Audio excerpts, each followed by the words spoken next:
very nearly about sailing August 2024. I tried to film this bit outside with the bike, but it's so windy that the wind noise was just buffeting everything. So this is part 2, and this is, I think, going to be quite a long video. I haven't edited it all together, and it's a lot of the actual the fettling. I'll call it fettling because it's not really restoration.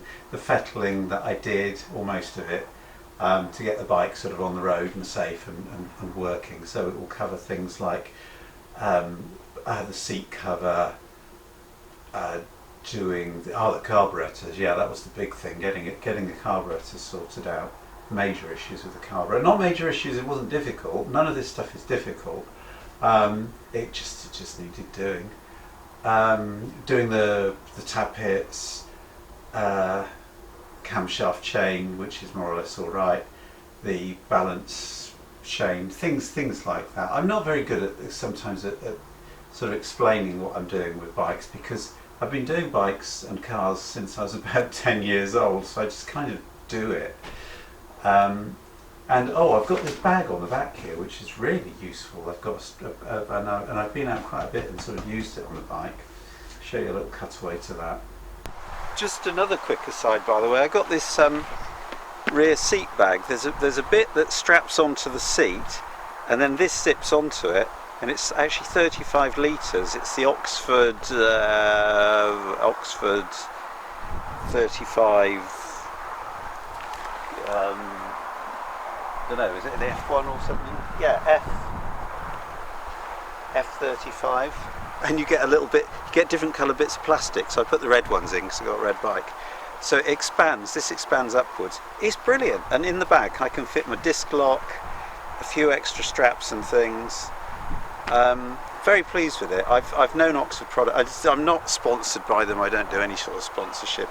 I've known Oxford products since they used to have a tiny little warehouse literally exactly opposite the Honda dealership that I used to work for, and I've always been impressed with their stuff, so I always tend to buy Oxford things. This is just brilliant. It's so easy to use, and I didn't really want a back rack, and it's got straps underneath so you can use it as a backpack, and you can take it off and the bottom bit stays on, or you can take all of it off and put that in the thing. It's just good. Yeah, I don't see, I'm not going to be doing any long distance touring, but for example, if I want to I don't know, go and visit somebody and I want to have just a pair of shorts and a t-shirt to change into, I can put that in there, I can put the camera gear in there. It's plenty enough to fit most things. Anyway, sorry, that was just a bit of an aside, but yeah, I like that. 10 out of 10 for that. So yeah, without further ado, let's get on with this. I will give you a very quick health update at the end, because it's going to change the sort of releases of the next few videos, and I think it's good news. I'm always overly optimistic, but I think it is good news. But anyway, if you're not interested in the fettling side, obviously just tune out now, and I'll see you next month or whatever. But yeah, let's get on and let's get the spanners out. Right, so the first job is to get the old cover off, and also the strap. There's a strap that goes around it, which I already took off. This is held on by a sort of a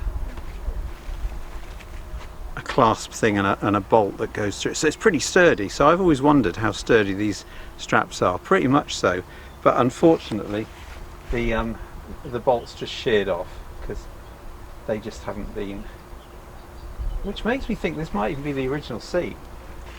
Now this is what happens, these tiny little sharp bits on here, you go to bend them up, that one did bend up,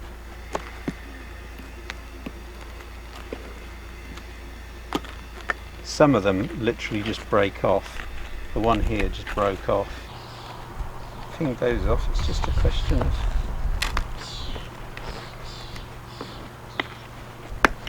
feeling this up.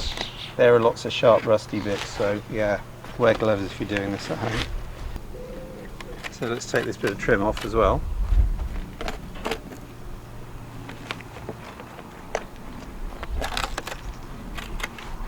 I think that's just to protect the, well, not just, that's to protect the seat from the sharp edge. And there we go.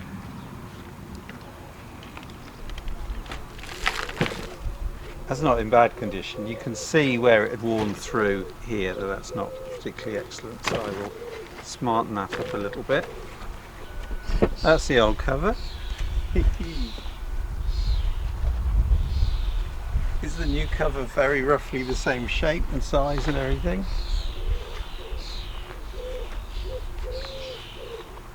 Try to line up the pattern bits with the pattern bits.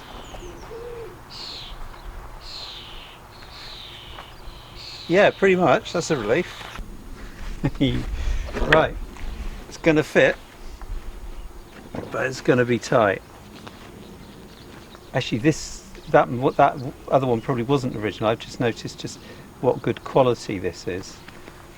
I think it was only about £40 or something.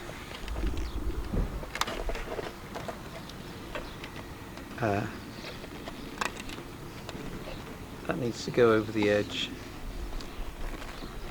and that's actually, this is very good quality. You get the picture, don't you? So the deal is,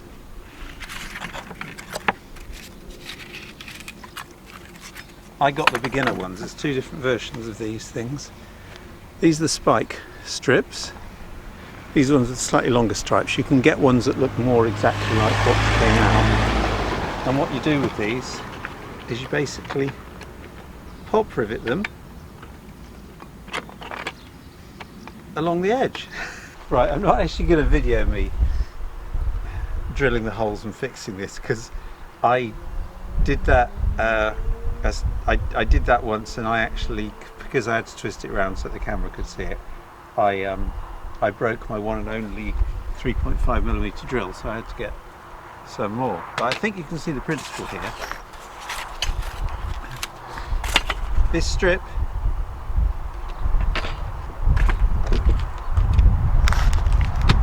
gets pop riveted onto here. You can see the pop rivets, and then over the top you have this piece of trim, which is car door trim, and you push it down so that it gets rid of that sharp edge, and it's easy peasy. This stuff is really, really hard, which is part of the reason why I broke the rivet. Right, so that's it done. As I hope you can see, I've got the nice edge all along there, so that's not going to be sharp. It's a little bit tatty in places where I had to sort of cut some of these. There is a way of actually cutting a V out of it and making it fit, but I decided it was easier just to cut straight bits.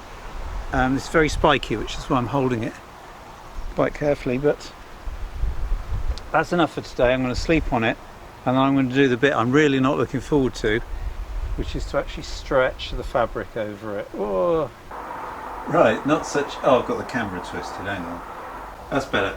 Not such a nice day today, but one of the things I said about when I reorganised my very small workshop, 8 foot by 24 feet or whatever it is that I had different areas that I could use. I've actually got the bike parked behind me in a gap. I've got all my tools and things within 2 feet of the wall. I've got loads of tools and bits of carburettor and stuff on the workbench over there.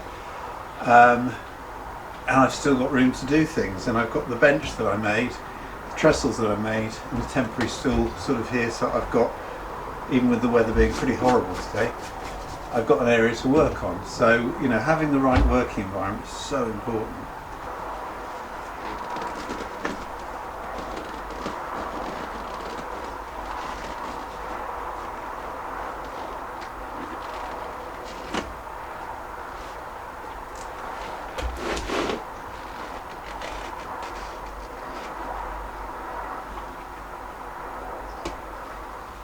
So if you can't see what I'm doing, I'm basically just pulling the... Ooh, spiky. Yeah, this is going to be slow, but it's going to work. You get the principle? I think you get the principle, don't you? So that took literally forever. I did think at one point, should I put some heat on it and stretch it, but I'm always a bit worried about doing that. It's not so neat underneath, you know, a professional person could do that much better. There's a little bit of a wrinkle there on the back. I've still got to put the strap across, which should be a relatively easy job, but million times better than the old seat. So yeah, I am happy with that. Right, the weather's nicer today, but it's a little bit windy, but I've put the strap on, which it makes a huge difference, and it is actually surprisingly strong. Look at that, I'm brave enough to pick it up by the strap. And that's obviously for the pillion to hold on to, and it's just a couple of clamps. This is doubled over and then it's sort of screwed in. It's fairly, that was the easy peasy bit to do. So there we are. I've got a nice saddle now. I think there's nothing worse on an old motorcycle than a tatty saddle, and that looks really nice now. I'm happy with that. Right, I've had some deliveries. New reflector. Well, new, it was missing for the front down tube on the frame. New screws for the rear tail light. One was missing. Got a set of 3. Bolts and nuts for the front engine clamp thing. Didn't really need the full set, but I thought I might as well. And most importantly, at the moment, is a just to be ticket about a bracket for the choke lever. Not quite sure how this goes on, but I'm sure I will figure it out once I get to it. That holds the choke, because it hasn't got choke at all. It has been starting, but slightly reluctantly. Right, so based on what I've seen, I think it goes there, which is under this clamp. Yeah, that comes in at the right angle and everything. Why is it fun doing motorcycles this way? Now, I don't know if you can work this out, but I've taken the I had to take the carbs off, because these are the choke butterflies, and this choke thing that the choke cable goes onto is completely stiff. I've put some easing oil on it, but that's pretty not good. Now luckily I've got a complete new the carburetor that came with it, and on this one, look at that, the choke assembly is perfect. So unfortunately, well no, actually it's not going to be too difficult. I think probably the easiest thing to do is to swap them over. Right, so how many carburetors do you actually need? These are the ones off the bike, which I've put the stickers on. They're good, except for the choke is not working. So what I'm going to do is I'm going to take the choke off this one and put it on this one. This one is almost complete, except it doesn't have the float bowl things underneath. This one is complete, and on both of these the choke works. So I'm going to transfer it. Right, so I've stripped this one down, and I've taken off the offending part, and I've also taken off, I'm keeping these, that's a line, mustn't cross that line.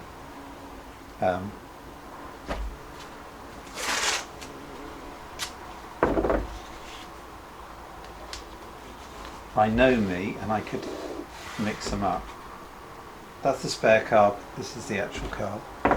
And this is the offending part. Sorry, it's dripping a bit because obviously there's fuel in the float. This is literally, it's just stiff. So I'm wondering if I can take this off, free it up, and I don't know. No, it's probably better. It's an easy swap. It's an easy peasy swap. I got this bit off really tight. And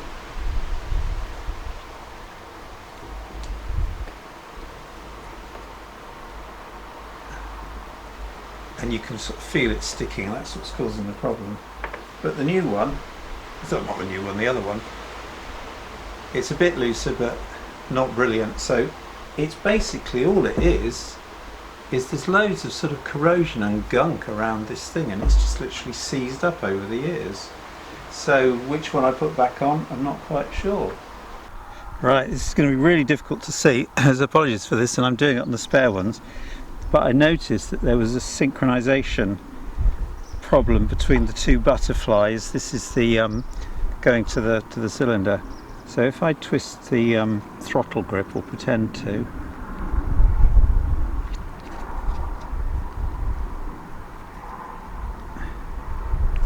what hopefully you might notice, don't know if you can or not, this one, when this is closed, this one is still a fraction open, a half a millimetre, quarter of a millimetre, but that's enough, given this works on suction, to cause a problem. Now obviously, funny enough, this one was actually set up quite nicely, but I've deliberately messed it up just to try and show you what's going on. And there's a screw at the top here in this mechanism.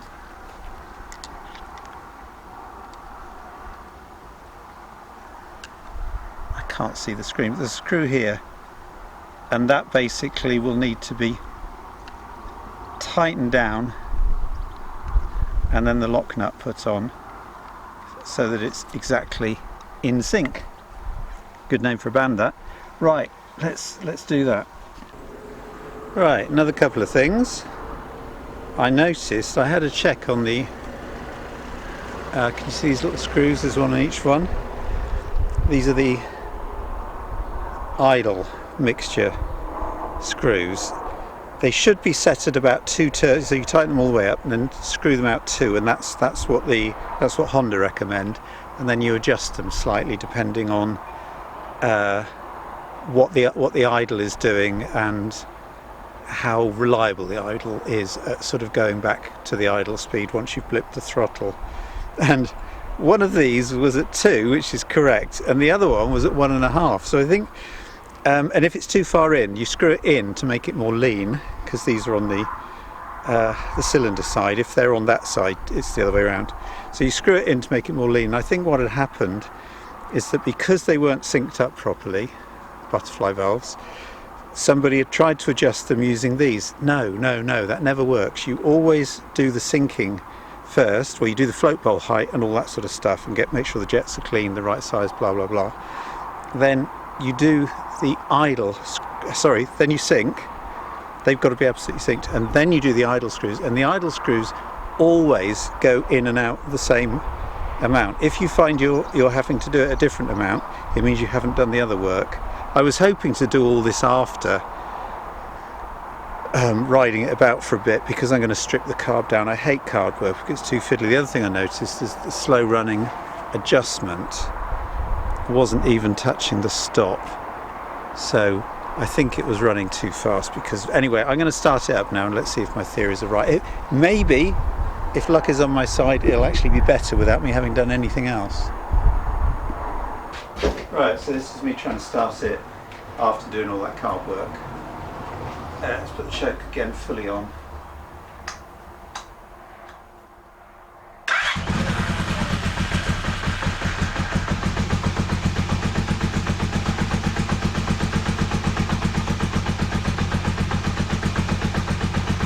The idle is a lot slower. In fact, it's too slow. It's a little bit too slow, so I think that was the problem. I can make that faster by reaching in, hopefully.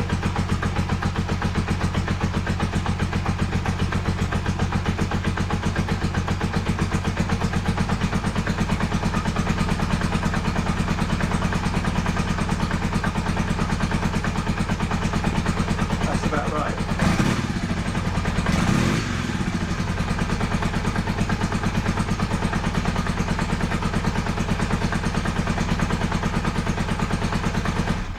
That's fabulous. That shows me that the carbs are possibly in good condition, because those tiny adjustments just made a massive difference straight away. I hate carburetor work because it's too fiddly, but it's not difficult. The difficulty is the physicality of actually reaching things. Right, I'm going to take this outside, warm it up, and then do the blip test. Oh, and then, yeah, I'm actually ready. I can go and have a test ride. Yippee! Right, so there we go. First little test ride to fill up petrol, done. I've now done a total of 10 miles on the bike and it hasn't broken down, which is not bad. Yeah, put 10 litres in there. Need to run it down to reserve, fill it up again, then I can start to work out the miles per gallon. Nice, and to be honest, it's the first time I've been on a bike for about 15 years or so, so it just slips. It's as easy as falling off a bike, isn't it? You don't forget these things. Anyway, yeah, a few more jobs to do. I've got a light to put in the speedo if I want to go at night. I've got a deadly yellow looking spider on there. Yeah, it behaved itself. I'm very pleased with that. That carb work, even that little bit of carb work that I just did, it's made all the difference in the world. Previous owner must have been wondering what the hell was going on, and it was simply that it wasn't synchronised. The two carbs weren't synchronised, so it wasn't letting anything else happen. Anyway, there we go. It's not the speediest bike in the world, but it'll do for a while. It's fun. Right, here's the thing. I came out last night when it was dark to set the headlamp so that obviously I'm not dazzling people on dip B. And I did it the old-fashioned way. So I'm about 12.5 feet away from it, and you set up a load of lines. That one's the height of the headlamp, that one's what is it, 100 down, that's another 50 down or something, and the dip beam line should kind of go across there. It shouldn't cut in there, but it's obviously difficult on a motorbike, it's more so for a car. So I adjusted that, and then the high beam is kind of on that. I spent ages and ages and ages doing it. I just noticed something today.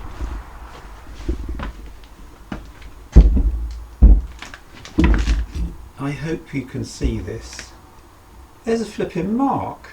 There's a little ding in the silver bit, and there's a line. It looks as if it's not lined up, but it actually, that's a parallax thing. If I did it from straight on there, so at least I got it right. But boy, that would have been a lot easier if I'd have known that. And that's not in any of the books that I've seen. It's not in the Haynes manual. No, because that's in the moulding. So anyway, there you go. At least I did it correctly. So here we go, tappets. I did the old trick of holding the screwdriver to various bits of the engine, and I think there is some extra tappet noise, and I think there's also that's the cam chain up there. Can you see that? Yeah. I think there's some noise coming from that, so I need to adjust those two things. Starting with the tappets. I've got the little book of words. I've got the Haynes manual as well, but here's the book of words. And yeah, they feel a bit too loose, but I don't know. Let's have a check this. The exhaust is supposed to be 0.16 millimeters.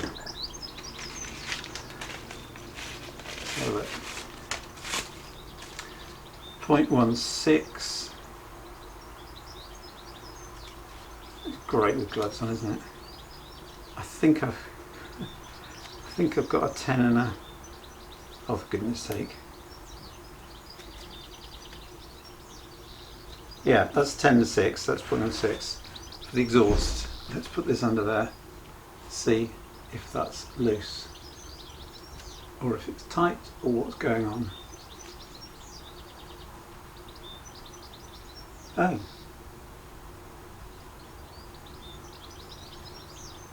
That's just sliding through nicely with no additional thing. Oh, well, okay. And the inlet is... What's the inlet? You do this while it's cold, by the way. the inlet is 0.12, and I've got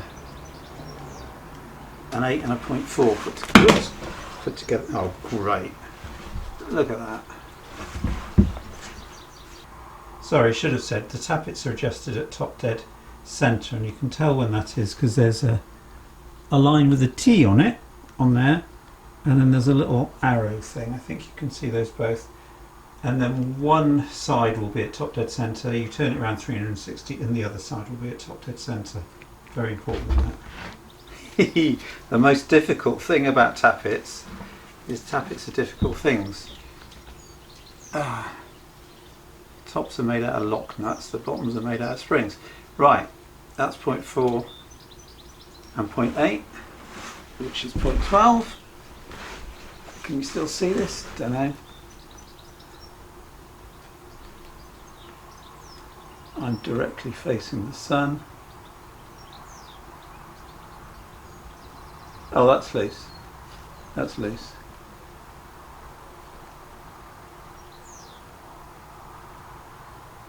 That's loose. Okay, no, that relieves me a little bit.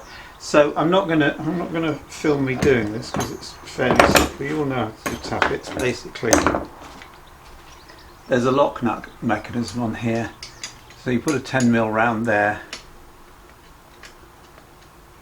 screwdriver at the top, and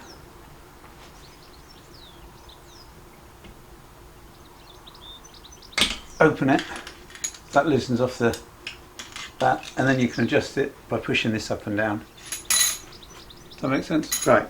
So I'm not going to show this because there are a million YouTube videos on people doing tappets, and to be quite honest, it's just a very basic job. Sorry, forgot to film the incredibly complex task of ensuring the cam chain is nice and tight. So the cam chain I showed you before, which is goes from the crankshaft obviously up to the camshaft and turns it around. What you do is, see this bolt, if I put my hand in here, see this bolt here, sort of between the carburetors, you loosen it, which I've done, and then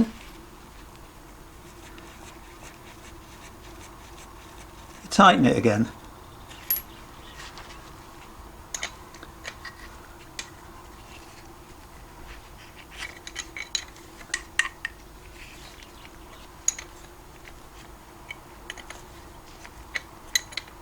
Sorry, you can't see this.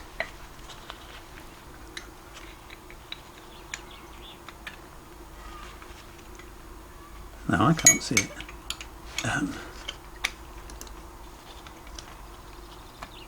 Now neither of us can see it.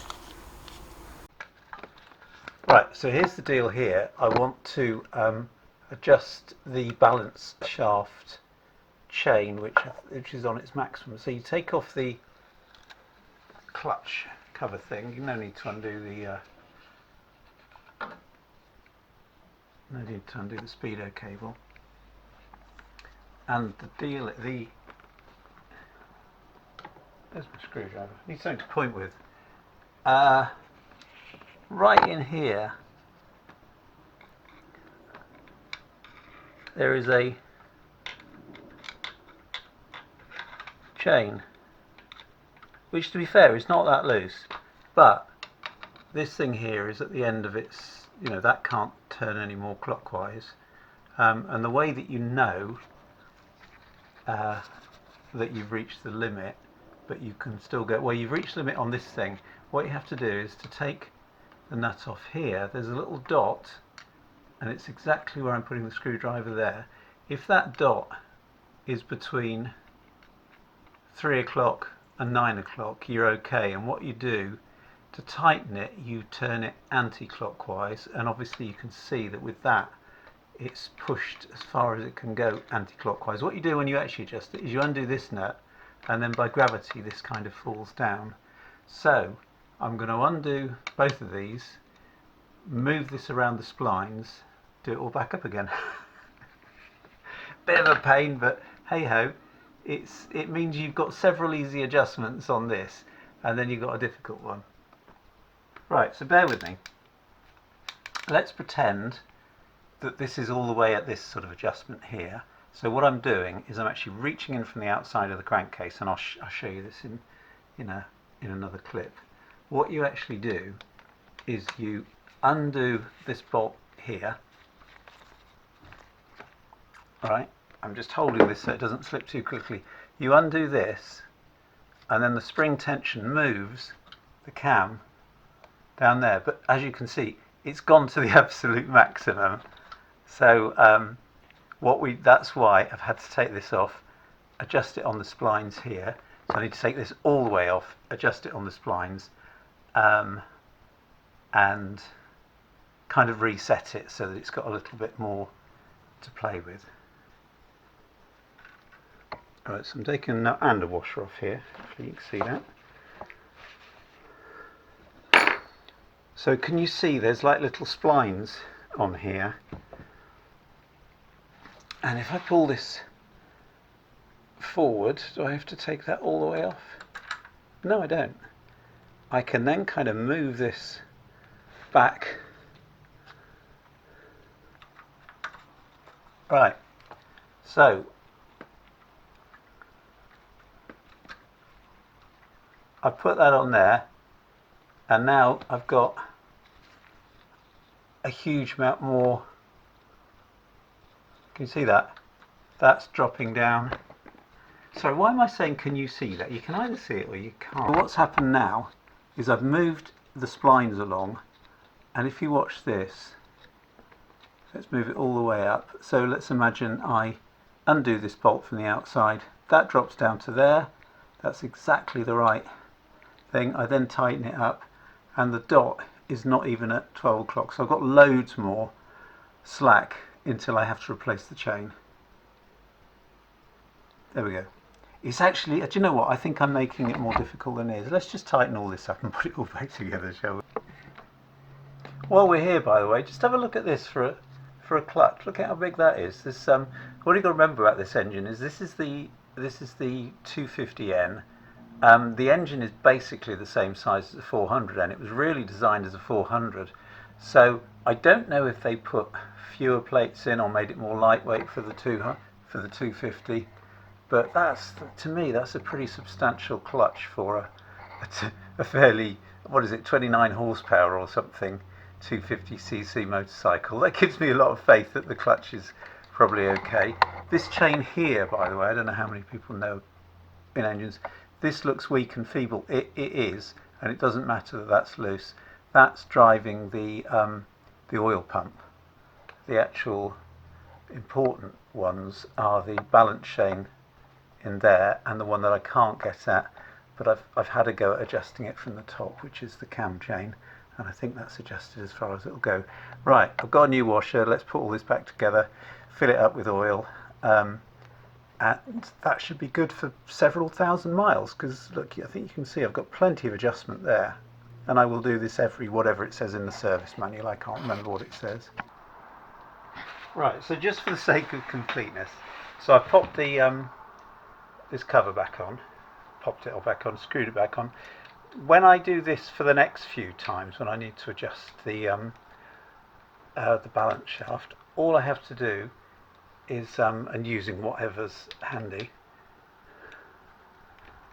unscrew this,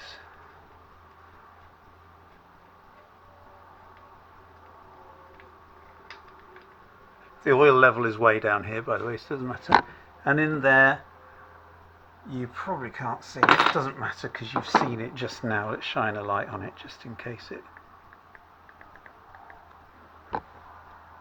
shines up. In there is the bolt with the sort of slot on it. So you undo that, it slips down a little bit, and then you tighten it up, and then you pop this back on, and when it reaches the full extent of its adjustment, then you take all this off again. It's a bit of a hassle, but it's going to be ages. Hopefully, I'm not going to put very many miles on this bike. The thing is, and I say this a lot, none of these jobs are difficult. Some of them are fiddly, some of them are time consuming, but not a single one is actually difficult. So there we go. Because I haven't actually edited this together yet, I've got no idea how long that was, but I think this is going to be 24 or even half an hour, 24 minutes, 25 minutes, or even half an hour long. So apologies for that. But you know, if you're interested in this sort of thing, it's a very cheap and easy way of getting a decent motorbike. I've been out on it a few times. I've done a few other little jobs. I've replaced the indicators because they're a bit smashed up. I've got a few jobs to do. I've got the fork seals and things. I'm going to do the front forks. That's a fairly straightforward job, but it takes about a day. Back shocks, don't know. They're kind of all right as they are. If I'm going to keep the bike for any much longer, I would probably get a set of Alf Hagen shocks, which I've done on a previous bike that I had ages ago. And they really do make a difference because the handling is great, the suspension is really, really dreadful. But anyway, yeah, on the health side, it's been a bit rough actually over the last month or so.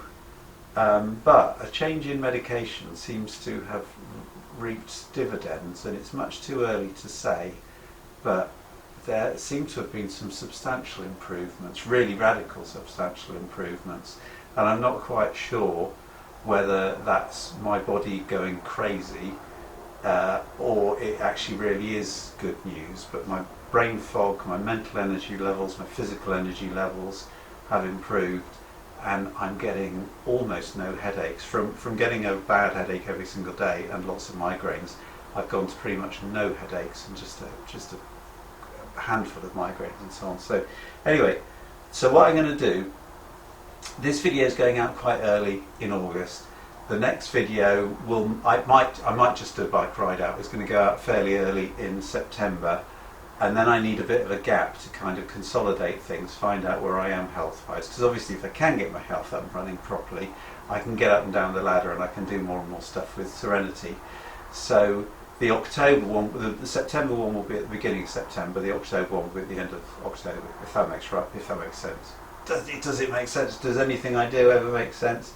Anyway, getting this motorcycle on the road has been, from a health point of view, that's atomic. It's done me a world of good, and it's great to get back out on two wheels, because I think I say somewhere that I haven't been on two wheels for 15 years. It's actually more like 20 years, and I know it's only a pathetic little 250, but it's still good fun.